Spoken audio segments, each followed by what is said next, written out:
সদৌ অসম ছাত্ৰ সন্থাৰ অধিৱেশনস্থলীত 12ৰহনীয়া সাংস্কৃতিক শোভাযাত্ৰা উদ্বোধন কৰিলে সমুজ্জ্বল কুমাৰ ভট্টাচাৰ্যই। ৰাজ্যৰ বিভিন্ন প্ৰান্তৰ আছুকৰ্মীয়ে ভৰি পৰিছে দুলীয়াজান চলাকটকী ৰাজহুৱা খেলপথাৰ।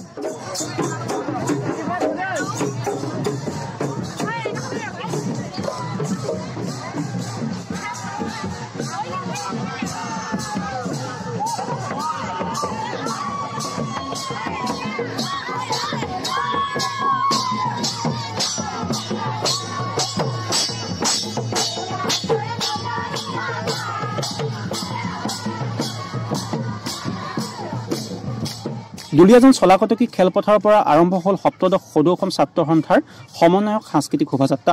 অসমৰ প্ৰতিটো জাতি জনগোষ্ঠীৰ সাংস্কৃতিক নিদৰ্শন পৰিপুষ্ট হৈছে সমন্বয়ক সাংস্কৃতিক এই শোভাযাত্ৰাত। আছুৰ কেন্দ্ৰীয় সমিতিৰ সকলো বিষয়ববীয়াই এই শোভাযাত্ৰাত অংশ লোৱা দেখা গ'ল। গায়ন বায়ন, বিহু, ভাওনা, বিভিন্ন জনগোষ্ঠীয় নৃত্য, বিশেষকৈ হাতীলৈ কৰা শোভাযাত্ৰাই ৰাইজক বিশেষভাৱে আকৰ্ষণ কৰা দেখা যায়।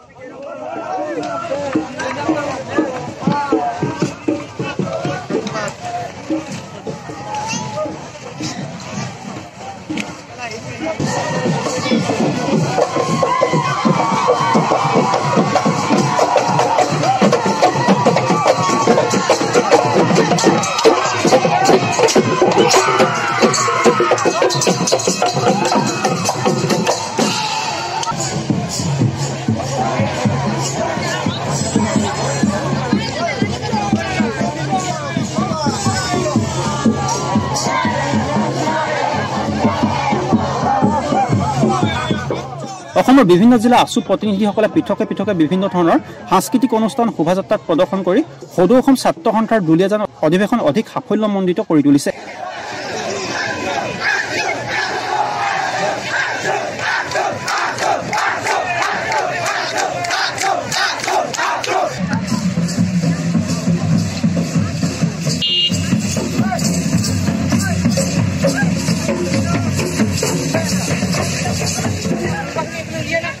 মুঠৰ ওপৰত দুলীয়াজান চলাকটকী খেলপথাৰ হৈ পৰিছে উদুলি মুদুলি পৰিৱেশ।